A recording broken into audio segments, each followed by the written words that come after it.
Before the apocalyptic downpour, my wife was having an affair. I woke up to find myself trapped on the top floor of a dilapidated council flat. Desperate for survival, the cheating woman kept tagging me in the community WhatsApp group, trying to emotionally blackmail me. "Darling, we still have that inflatable raft at home.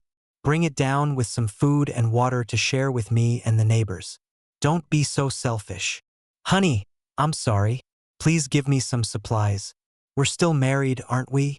"Frank, if you let us die here, you'll face legal consequences when the rain stops." Sitting in my spacious flat with an excellent drainage system, I took a bite of roast chicken and a sip of beer, then quietly opened the group chat. Cheaters and liars, blocked and muted. This relentless downpour was just the beginning of the end times, and her demise would be just my beginning. Ding!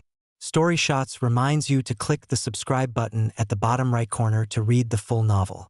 I was reborn 1 month before the devastating floods. At this time, the city had already experienced a week of drizzling rain. People complained about the humid weather and how difficult it was to dry their clothes. Little did they know that in a month's time, survival itself would become a challenge. "Frank, what are you daydreaming about? The boss is calling you." A voice interrupted my thoughts. I looked up to see the face of my capitalist employer, clearly displeased. "You're going on a business trip tomorrow," he stated. I smiled and replied, "I quit." Under the gaze of the entire office, I left the company. Laughing to myself, I thought, who cares about work when the world is about to end? It's time to stock up on supplies. As soon as I exited the building, I received a WhatsApp message from Haley. "Darling, I have to go on a business trip tomorrow. It's urgent work stuff." My eyes darkened. Business trip? More like a rendezvous with her lover. In my previous life, a week into the floods, Haley used the excuse that her male colleague's flat was on a lower floor and about to be submerged. She brought her affair partner, Bob Lloyd, into our home on an inflatable raft. A month later, she and her lover forced me out of the building at knife point to find water for them. That's when the flash flood hit. I clung to a lamppost, crying for help for 4 hours. No one came to my aid. In the end, I was swept away by the flood, my body never to be found. After my death, I witnessed skyscrapers crumbling and heard the cries of despair echoing everywhere. The government exhausted all resources to build an ark 2 months later. The survivors drifted at sea for a year before finally rebuilding their homes after the rain stopped. Haley and Bob were among the survivors. After my death, they stole water from our neighbors, causing the death of an entire family, while they managed to survive. When the apocalypse ended, they proclaimed their undying love to the world. At a time when humanity was rebuilding and in need of positivity, Haley and Bob's fabricated love story fit the bill perfectly. People praised their beautiful romance, forgetting about me, the legitimate husband who perished in the flood. If that's how it is, then in this life, you too can remain locked in your faithful relationship, like a pair of lovebirds. I replied to Haley, "That's great. I'm also going on a month-long business trip. Weren't we planning to renovate the house? I've already drawn up the plans. I'll have the builders start the work according to the blueprints. If you return early, you might need to stay at a hotel." Haley responded with fake concern. "Oh? Are you abandoning me just like that, darling? Well, all right then. I guess I'll have to stay at a hotel when I return from my trip." Crying emoji. Will she really stay at a hotel? Bob Lloyd's flat is right in our neighborhood, after all. Sure enough, despite her claims of being on a business trip, her body was honest enough to appear at Bob Lloyd's house across the street. The two were cuddling and embracing, and Bob's trousers came down. I couldn't watch anymore. I felt sick. I put down my binoculars, closed the curtains, and picked up my mobile. I grew up in an orphanage with both parents deceased, inheriting a substantial estate. Perhaps because I saw everyone struggling to eat enough as a child, I became obsessed with saving money as an adult. I lived frugally, using my inheritance to invest in stocks and funds, accumulating quite a bit over the years. After my rebirth, the first thing I did was sell all my stocks, convert them to cash, and buy the house next door, planning to renovate and stockpile supplies. Looking at the balance in my account, I smiled with satisfaction. This money would be enough for me to stockpile a year's worth of supplies. The next day, I quickly contacted renovation workers to come over. First was connecting the two flats, reinforcing the windows. The coming of heavy rain is accompanied by strong winds, and ordinary glass windows are prone to shattering in stormy weather. Without glass, the safety of the interior would be greatly reduced.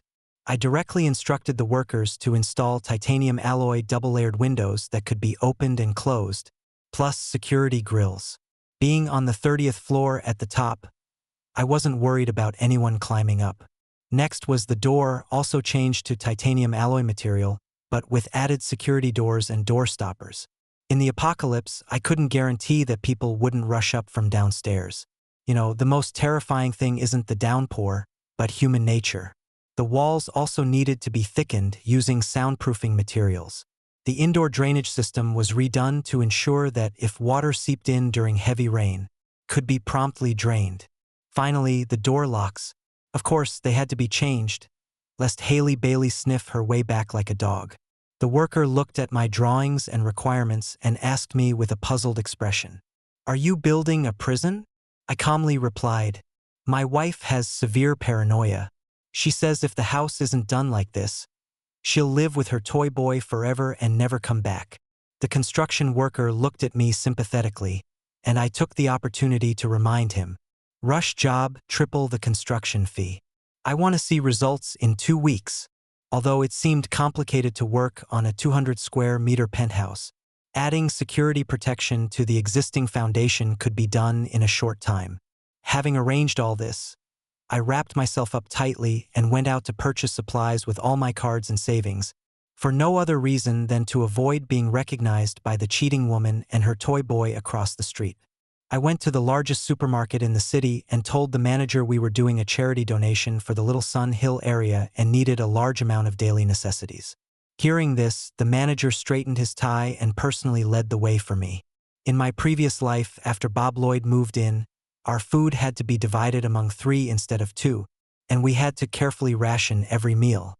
I meticulously calculated our portions, limiting myself to half a scone per meal. Meanwhile, the 2 of them would sneak out at night and devour the meat I had stashed away. This time, I'm determined to achieve food freedom. First, I went with the manager to the ready meal section. I grabbed 100 boxes each of various instant noodles and other quick meals. I also took 100 boxes each of instant hot pots and microwave rice, sorted by flavor, 100 boxes of various canned meats and fish, and 100 bags of each type of frozen food. I got 100 packs each of semi-prepared steaks, roast chicken, and roast beef.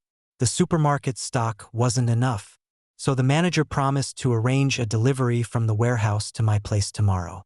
I also hoarded several hundred boxes of bread, snacks, biscuits, and crisps. I didn't bother with rice or flour, as after several days of heavy rain, water and electricity would be cut off. Even with a generator, there's no guarantee it would work continuously. After buying all this, I had the manager bring me 100 large containers of tap water and 20 boxes of toilet paper. I stocked up on dozens of clothing items for all seasons, daily necessities, common medications, power banks, tablets, binoculars, and drones. Survival is crucial, but so is maintaining a positive mindset. Back home, I organized everything by category, downloaded some TV series on each tablet. Blissful. As I was leaving, the manager smilingly reminded me that I might need bedding as well. That suddenly dawned on me. With constant rain, temperatures would start dropping after a month. Without electricity, people would have to rely on physical means to keep warm, which would be even more challenging in winter. Realizing this, I bought 10 boxes of heat packs and several duvets.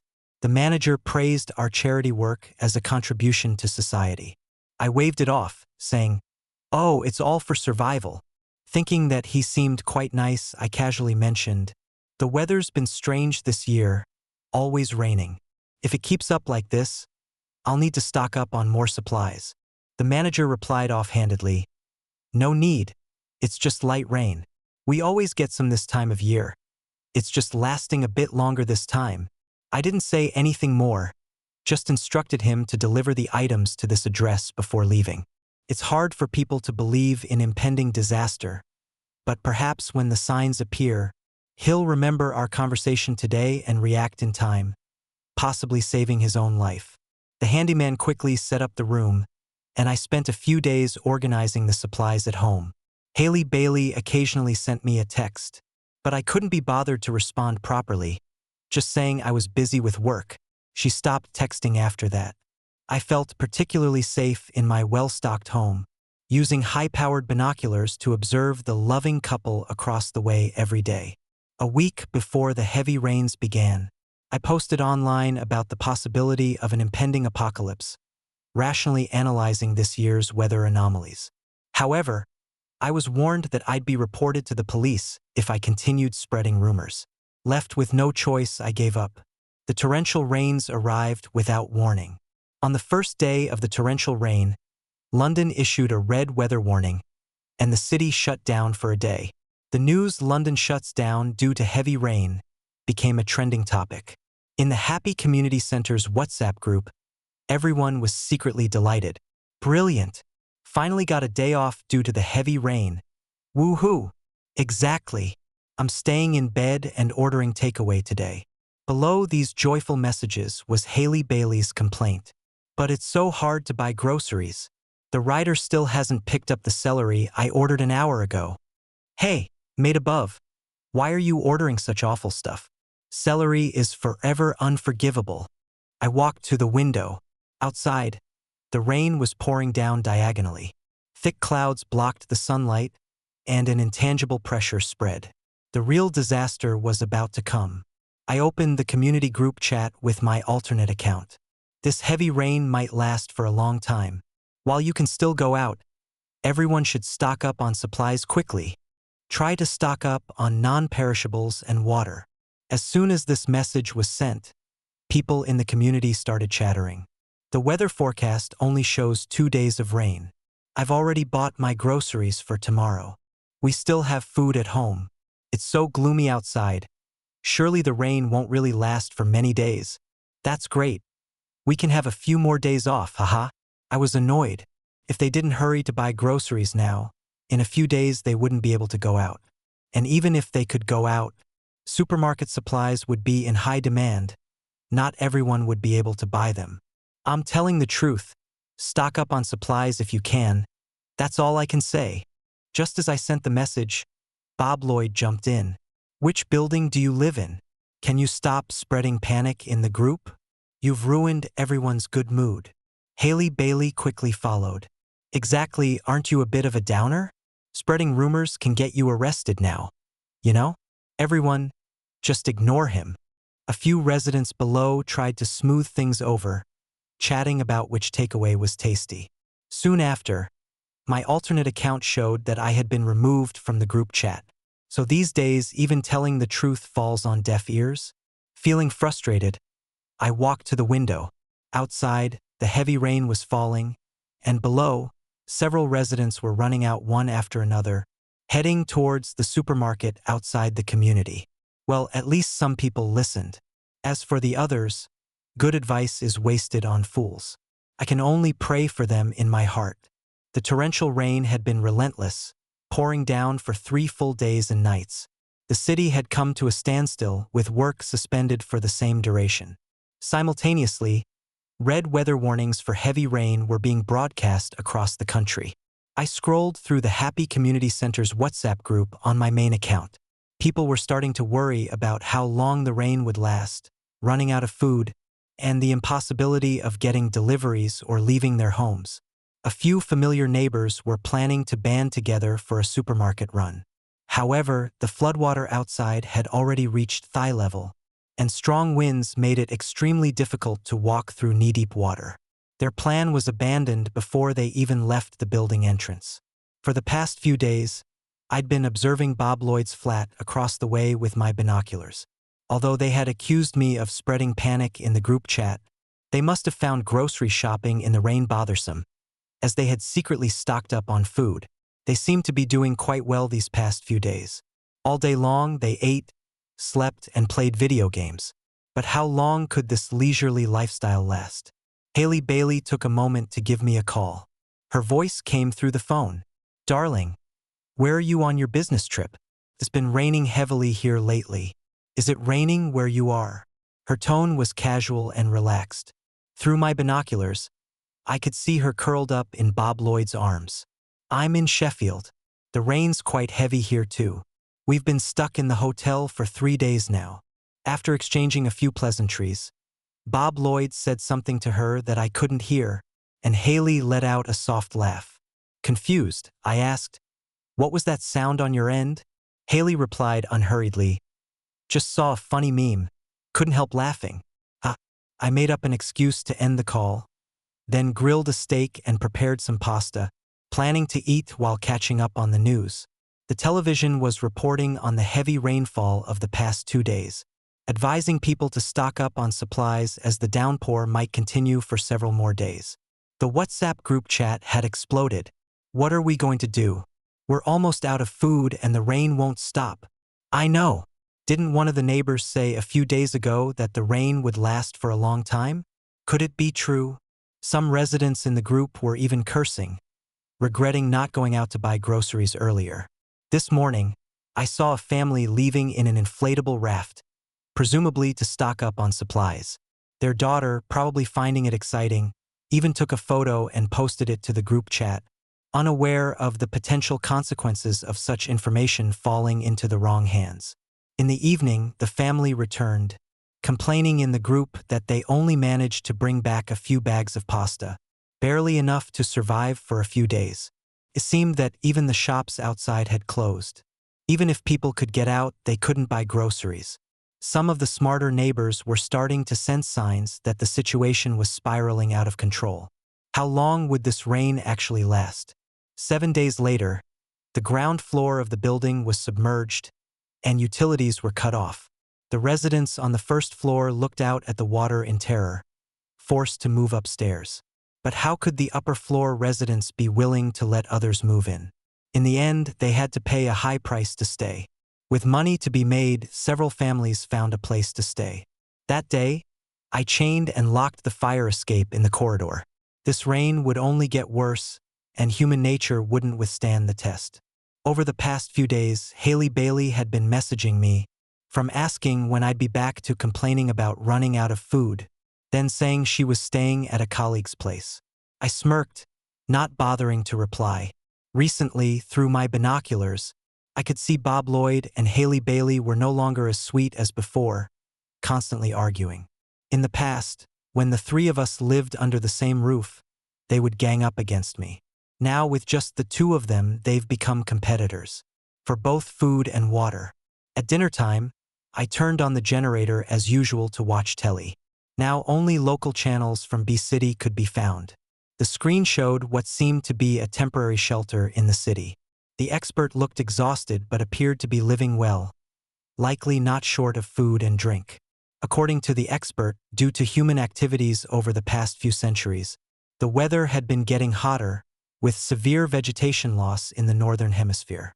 The downpour was the Earth's self-healing, beneficial for rebuilding the planet's climate. I knew the expert's words made perfect sense because in a year, the torrential rain would stop, and humans could rebuild civilization. But before then, staying alive was the most crucial thing. I switched on the rechargeable floor lamp and checked the stockpile room. Not bad at all, definitely enough for a year. Just then, I received a call from Haley Bailey, her tone angry. "Frank Joan, you're home, aren't you?" I replied innocently, "No, I'm away on business in S-City." Haley scoffed, "Stop pretending.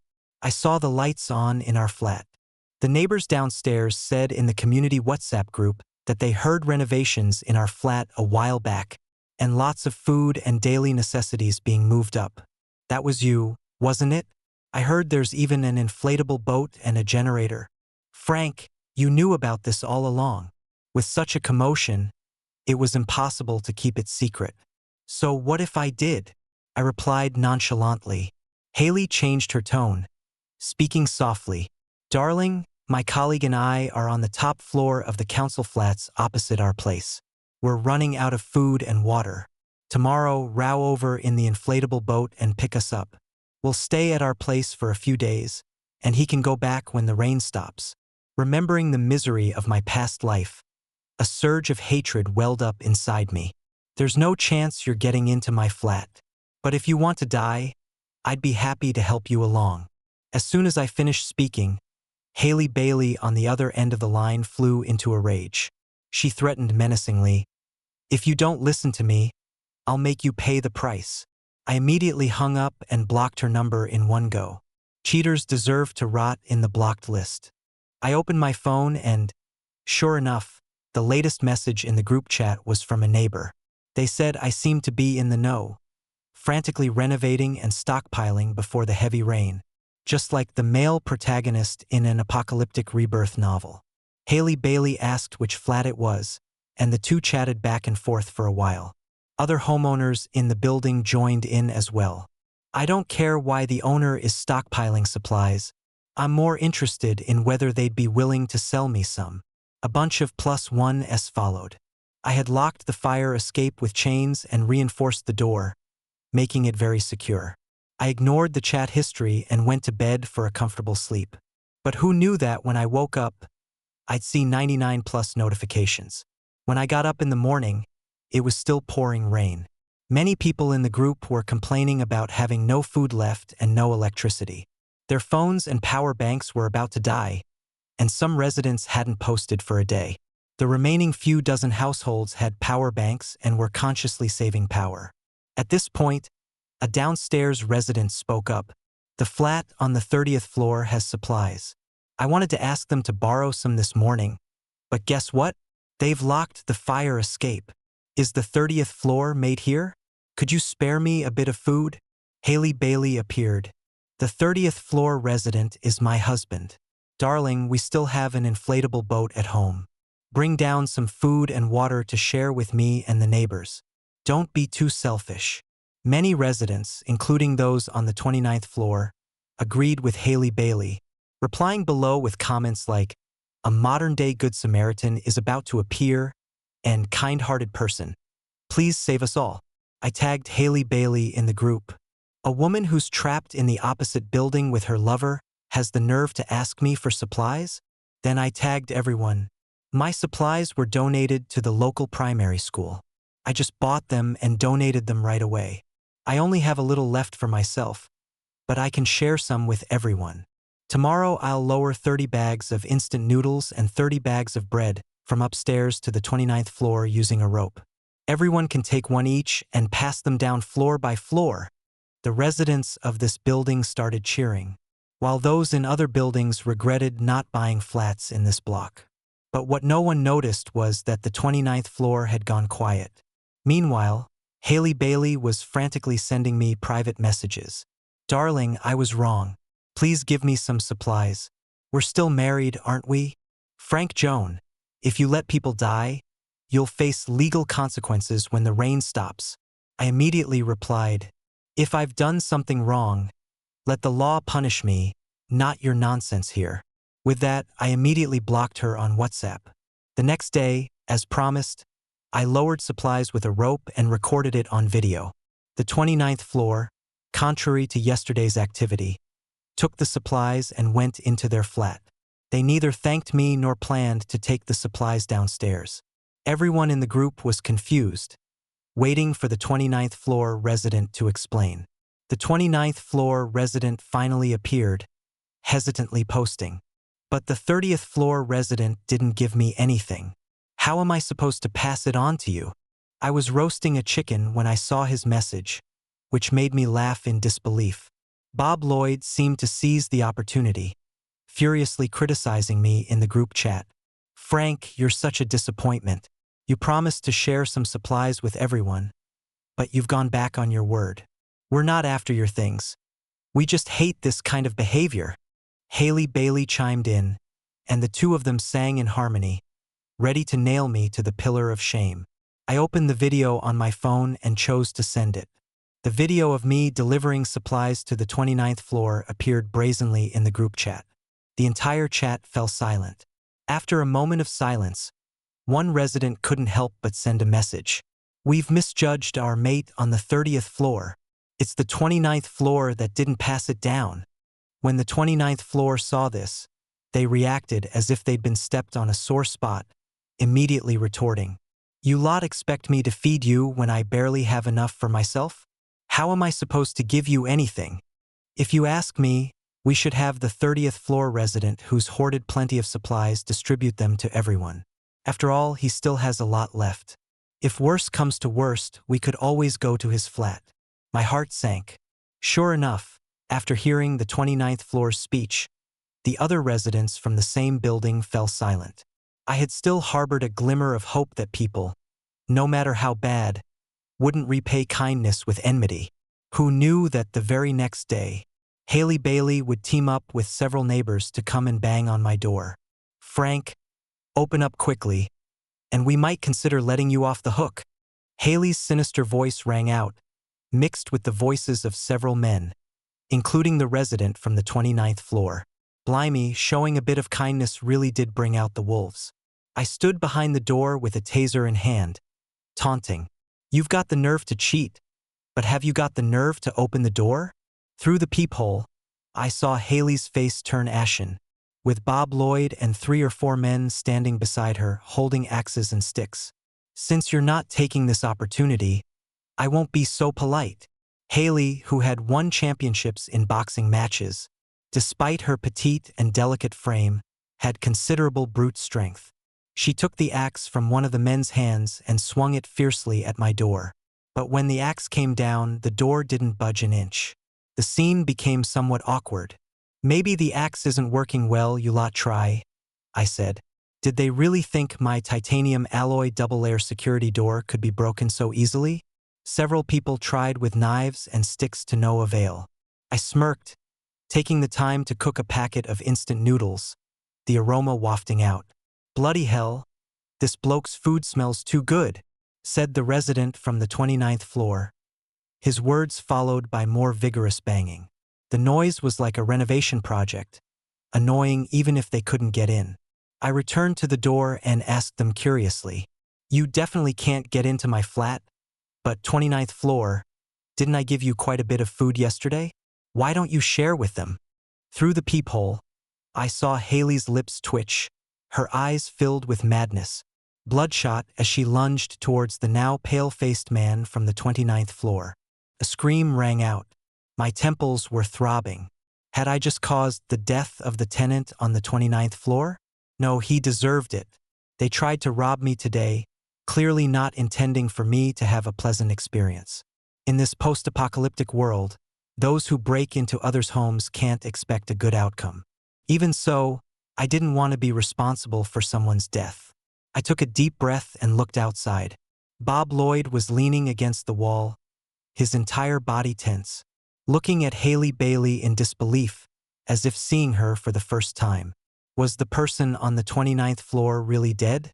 Then, a trembling voice came from the 29th floor. "I'll take you to get it." I breathed a sigh of relief. It was a shame that my food would now end up in Haley's mouth. But if 30 bags were divided among a few households, it would only last a few days at most. After Haley and her group left, I took out a drone and remotely controlled it to the window of the 29th floor. The screen clearly showed several people turning the flat upside down. The man, probably still in shock from earlier, was huddled motionless in a corner. Haley and her group left after looting the place. She and Bob Lloyd were rowing an inflatable boat towards the opposite building. Wait, wasn't that the Hello Kitty decorated inflatable boat belonging to that family? The daughter had even posted about it in the WhatsApp group. I found the girl's WhatsApp in the group chat and sent her an invite, but there was no response. She hadn't said anything for several days. Haley and her group hadn't managed to break into my flat, but they kept ranting in the group chat after returning. By now, very few people in the building still had working power banks. Not many people in the group were responding to her, and those who did were mostly criticizing me for being cold-hearted. I sat on the sofa in my large flat, eating a self-heating pot roast and watching TV. 2 weeks into the apocalypse, the signal had disappeared. Even the local channel, which was once the only one available, was gone. I finished my pot roast in silence, feeling a bit worried. Although I lived on the 30th floor and didn't have to worry about flooding from the heavy rain, we had bought this large flat in the westernmost suburb of B City to save money when we initially purchased it. This community was very close to the mountainous area, and the heavy rain could potentially cause a flash flood.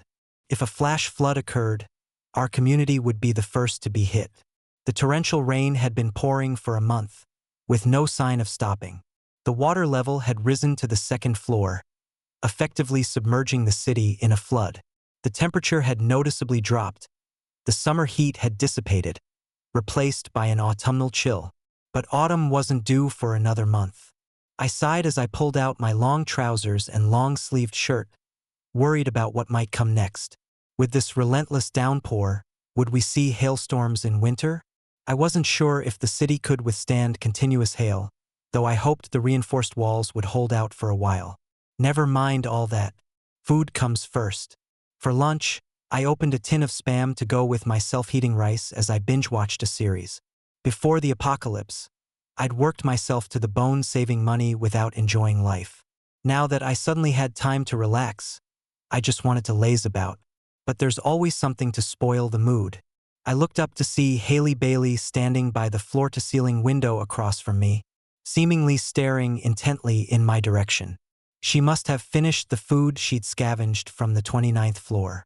I finished my meal leisurely, then picked up my binoculars to peer into Bob Lloyd's flat. Haley's hair had grown quite long, her fringe obscuring half her face, giving her an air of gloom. She wore a sinister smile, exuding a bloodthirsty and vicious aura. In her hand was a bag containing something unknown. She seemed to notice me watching. She pointed at the bag, then turned to fetch something. Oh, it was a spirit burner. Haley lit the burner and took out a red object from the bag, placing it in the flame. What was that? Meat? People in the city rarely kept chickens or ducks, and with the power out, it was impossible to store meat. Haley picked up a piece of the red, sizzling meat with chopsticks and put it in her mouth, chewing slowly as if savoring a delicacy. Wait a minute. A chill ran down my spine. How had I not realized earlier? Where was Bob? My heart began to race as I fought the urge to retch. I vividly remembered Haley holding a knife to my throat in my past life. She chewed contentedly, then suddenly turned to look at me. She grinned and mouthed something. She said, "You're next." I put down the binoculars and drew the curtains, then quietly went out to check. These past few days, Haley had been rowing over and climbing 30 flights of stairs to hack at my door lock. The marks on the outer security door were getting deeper. Although I had installed double security doors, even the sturdiest mountain can't withstand constant chipping away. Rather than wait for Haley to eventually break through my locks, I decided to take the initiative. I locked up and returned home, contemplating how to eliminate Haley. Though she was a woman, she was much more muscular than me due to her frequent workouts, and she had plenty of real combat experience. Plus, she was a murderer. For safety's sake, I had stockpiled some weapons at home. To deal with Haley, I would need to kill her in one strike. If I gave her even a moment to catch her breath, she would find a way to kill me. There was a fire escape from the 30th floor to the roof, but the door had been sealed shut, so no one had been there in years. If I hid there and caught Haley off guard with a stun gun when she came to hack at the lock, I might have a chance of survival. I decided to act immediately. I found the pepper spray and knife I'd bought before the apocalypse and carried them with me, put the stun gun by my bedside, and packed some rope in my bag. The next day, Haley arrived wearing a raincoat, just as I'd anticipated. Early in the morning, I secretly used my binoculars to observe Haley Bailey across the street. Her flat was empty. After a while, I spotted Haley's figure in the third-floor corridor window. She was wearing a raincoat, holding an inflatable boat and an axe, and stepped out of the window. The wind wasn't too strong at the moment, but the early autumn rain carried a hint of chill, feeling as cold as winter rain. Despite the stormy waves battering the small inflatable boat, Haley persisted in rowing towards my building. It was clear now she genuinely wanted me dead. I hesitated no longer. I grabbed my backpack, pepper spray, and stun gun, tucking a knife into my cargo trousers pocket before heading out to the fire escape on the top floor. In the quiet corridor, only the sound of heavy rain hitting the windows mixed with my heartbeat. Suddenly, I heard a faint noise from downstairs. Haley was coming up. I felt my face grow hot, blood rushing to my head. I gripped the stun gun tightly, my thoughts scattering. Haley and I were both orphans, and we met through a dating agency. Growing up without parents, I longed for a complete family.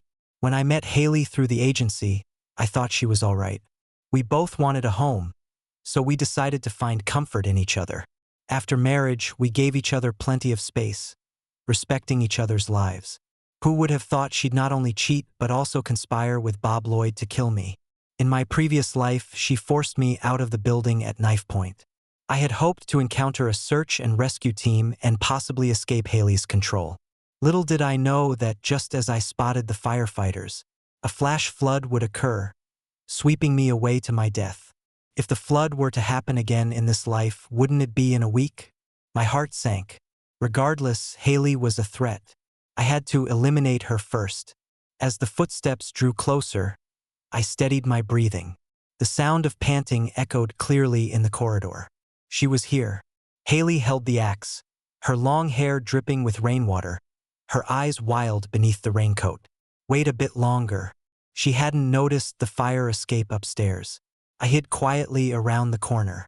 Haley raised the axe and began examining the lock on the security door. The veins on her hands bulged as she struck repeatedly. Now was my chance. I gripped the stun gun, lifting my foot to sneak down and ambush her during the impacts. Suddenly, a broadcast sounded from outside. I withdrew my foot from the doorway. Haley Bailey also stopped trying to break the lock.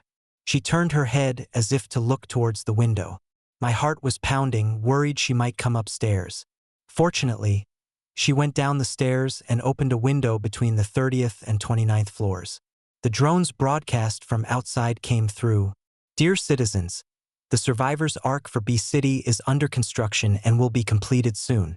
The government will dispatch a large number of firefighters and soldiers to deliver supplies and count the number of people to board. Happy Community Center is far from the city center, and there are collapsed buildings in between, so we've only just reached you. Please rest assured, we will not abandon any citizen. The drone paused, then continued. Additionally, due to heavy rain, supplies are scarce. Please ensure your own safety and do not harm your fellow citizens. In times of crisis, we should work together. This wasn't right. In my previous life, no drones came to the community for a month after the heavy rain. And I never heard about the government building an ark. What was going on? The butterfly effect? Whatever it was, it seemed like good news.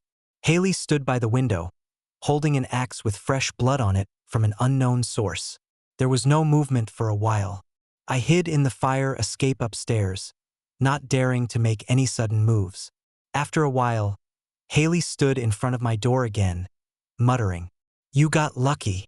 I listened carefully to the sound, waiting until Haley's footsteps faded away before quickly opening the door and returning home.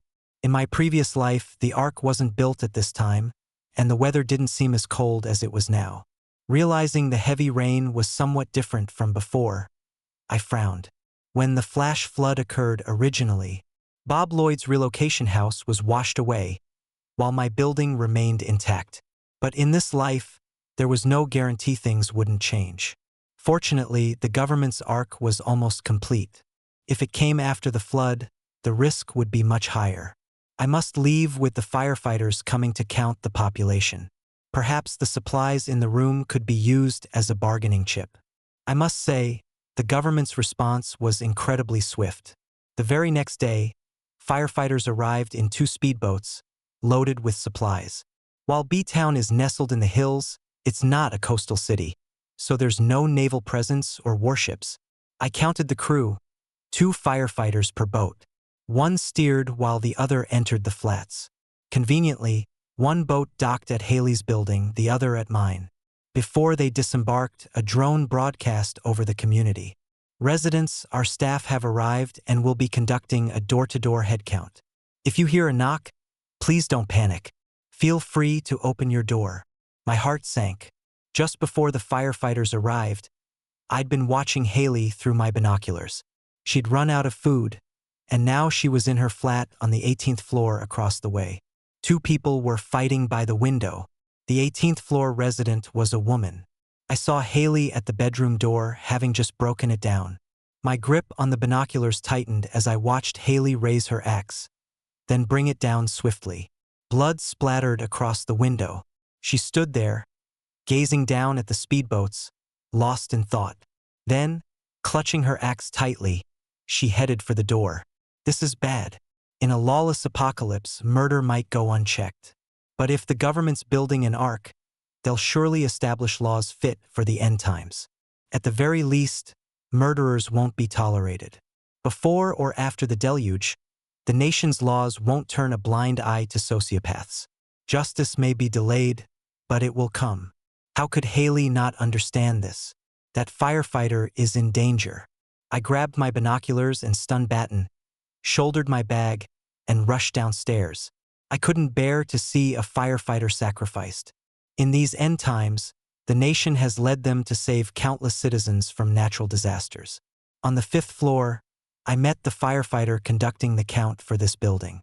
I quickly told him about the murderer across the way, pressing my stun baton, knife, and binoculars into his hands. He paused, grasping the gravity of the situation. Hastily, he raised the binoculars to look. The firefighter across the way was already fighting with Haley. His face paled as he hurried downstairs. I returned upstairs, watching through the binoculars. The other firefighters, realizing the severity of the situation, began climbing into the opposite building. The firefighter battling Haley was a woman who seemed to have injured her leg. Likely struck by Haley's axe, she was about to give in. Hurry, hurry, just one more floor. My heart was in my throat. Haley raised her axe high and brought it down hard. Fortunately, several firefighters arrived just in time. The electric baton struck Haley Bailey's arm hard, causing the axe to miss its target. Haley clutched her arm, her raincoat hiding half her face, her loose hair obscuring her features. Without hesitation, she turned and headed for the top floor. A few firefighters helped their injured colleague down to the speedboat, seemingly intending to take their teammate back for treatment first. I bit my lip, grabbed the megaphone from my house, and shouted to those below, "Come to my place. I have medical supplies."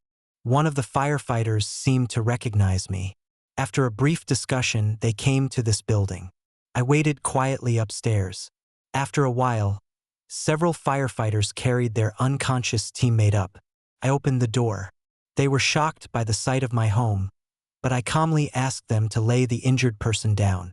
A familiar, striking face appeared before me. Apparently, the injured one was their squad captain, Jolie Morris. Without time to think, I directed a few of them to fetch bandages, hemostatic drugs, and anti-inflammatory medicine. Her leg had been cut by the axe, and the rain had soaked her wounds, risking infection.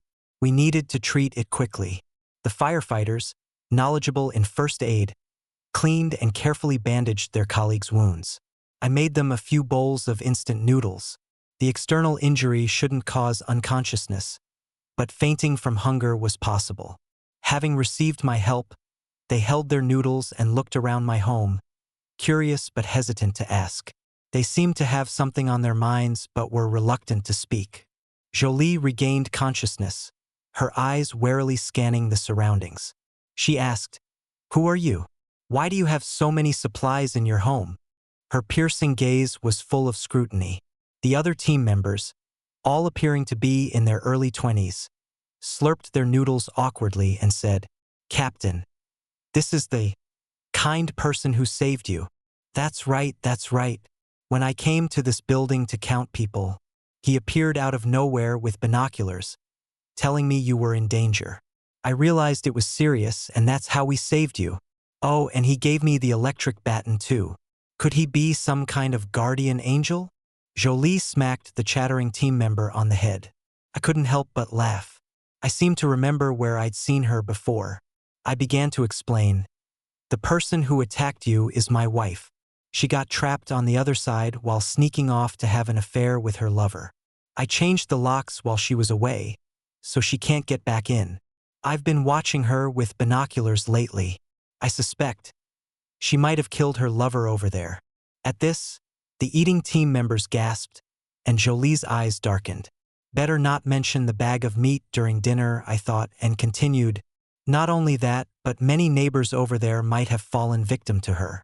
She and a few men tried to break down my door, but I installed double security doors made of titanium alloy. They haven't managed to break through, which is how I've survived until now." One of the firefighters put down his bowl and looked at me suspiciously. "With all these supplies, why haven't you helped the people in the community?" The others looked over, clearly sharing the same doubt. I answered frankly, "I did help. Not only were they ungrateful, but the next day they formed a group to try and rob me. In this post-apocalyptic world, do I need to spell out what happens to those without supplies?" The firefighters fell silent, but supplies being precious, they quietly finished the noodles in their bowls. After the meal, Jolie sent her team members to wash the dishes and asked me privately, "So, why did you stockpile so many supplies? It's as if you knew the floods were coming in advance." "Of course, because I'm reborn," I said. Jolie Morris nodded, showing no surprise at my revelation. Now it was my turn to be surprised. "How come you're not shocked?" I asked. Jolie didn't explain my confusion. "I can't answer that. As for you being reborn, I need you to come back to the base with me and discuss this matter with the leadership." That suited me just fine. I nodded and said, "Then we'll set off shortly. Have your base personnel come tomorrow to move these supplies, but be careful of Haley Bailey from across the way when moving them." Jolie's lips twitched as she called a few teammates to leave. When they learned I was leaving with them, they showed no surprise. As for the survivors in the community center, based on my description, there weren't many left. They could simply send a few boats to evacuate them later. I put on my windbreaker and left with Jolie and her team. Before leaving, I took one last look at the penthouse, feeling a bit reluctant. Goodbye, my little nest. The survivor base was built very high, housing many citizens of B City. Jolie first took me to the 8th floor, where hundreds of skilled workers were building the Ark day and night. It was nearing completion. "It should be finished in a few days. We can evacuate the people from the community center before next week," she said. My confusion grew. Wasn't next week when the flood would come? Soon my questions were answered. Jolie brought me to the 20th floor, where several important figures I'd only seen on television were waiting. I was nervous and apprehensive. They kindly asked me to sit down. Jolie spoke. "Frank Joan is a reborn person. He lives in the Happy Community Center and donated some supplies to us before the heavy rain."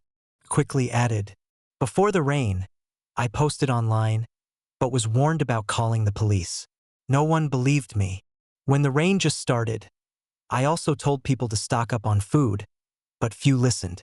Later, when I wanted to share things with my neighbors, they not only didn't thank me but tried to rob my home." One of the elderly gentlemen stood up, and I lowered my head silently. Would I be scolded for only looking out for myself? I was prepared for it. To me, staying alive was far more important than empty fame. To my surprise, the old man didn't blame me. Instead, he patted my shoulder and said earnestly, "You've been through a lot." My eyes stung with emotion. From childhood to the apocalypse, I had always been alone. Just when I thought I finally had a family, my wife betrayed me. Whether it was working a job or managing the household, no one had ever told me, "Well done." My eyes moistened. I also sent an anonymous letter to the government, but you didn't believe it, and no one responded. Jolie chuckled softly and handed me a piece of paper. It revealed a shocking secret. "I believe you." A month before the heavy rain, I suddenly started having a recurring dream. In the dream, a flood swept through Birmingham. I saw a man clinging to a lamppost in a residential area, shouting for help. His will to live was so strong. I wanted to save him, but I was too late. I watched helplessly as he was swept away by the flood. Then the water engulfed me and my team. None of us escaped that disaster. I stared at her in shock. Did we really die? After I died in my previous life, my soul floated for a while. When I regained consciousness, it was several days later. It had been drizzling in Birmingham for days, and I felt incredibly uneasy. The dream was too vivid. I couldn't help but tell my superiors. At first, they thought I was mad, but I described all the details of what would happen after the heavy rain. My leader used to be an expert in meteorology and geology. Jolie Morris pointed to the elderly man who had just comforted me. 2 weeks before the downpour, he was half convinced, especially since similar comments had appeared online. We couldn't gamble with the safety of an entire city.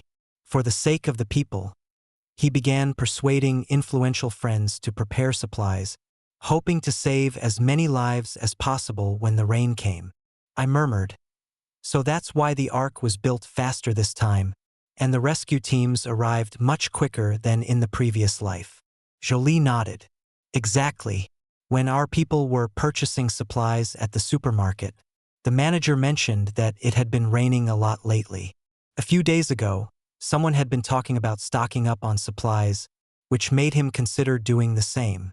That person must have been you." At that point, we all realized that I might not be the only one who had this dream. The talk of an apocalyptic flood wasn't just a baseless rumor. "Frank, you didn't just save yourself. You indirectly helped many others." I touched my face, realizing it was wet with tears. Then, I seriously told Jolie and the leaders present that, in my previous life, the flood indeed broke out the following week, and the apocalypse would end in a year. By then, the survivors would rebuild their homes, and human civilization would return to Earth. The elderly men, with tears in their eyes, excitedly grasped my hands and asked for details.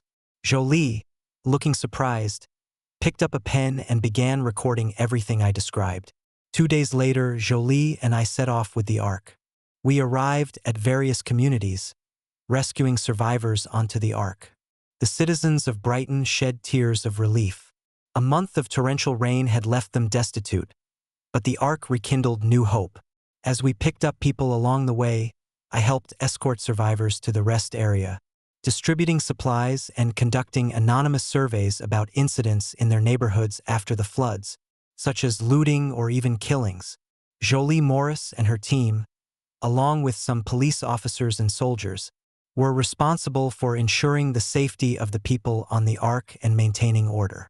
Those with blood on their hands were confined to the prison in the lower decks. People on the Ark gathered in small groups, sharing their experiences and encouraging each other.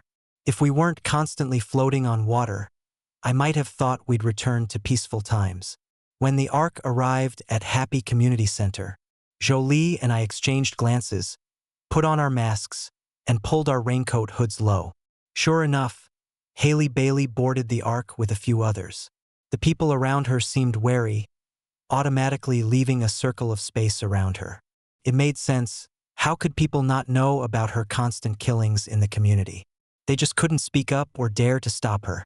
Jolie signaled to an armed teammate, and Haley was arrested as soon as she boarded. She looked up at us viciously. "Why are you arresting me? Is this how the authorities treat citizens?" The people below were also anxious, with a tense atmosphere spreading. Jolie removed her mask and replied calmly, "Law-abiding citizens are welcome aboard, but murderers must be detained." Haley tried to struggle, but the police officers held her firmly and took her away. Jolie smiled at me. The Ark continued searching for survivors around the city, with enough supplies on board to feed everyone for a year. A year later, the torrential rain finally stopped, and humanity began to rebuild. On the day the sun finally shone through, Jolie reached out her hand to me. "Shall we build our home together?" I smiled softly. "Of course."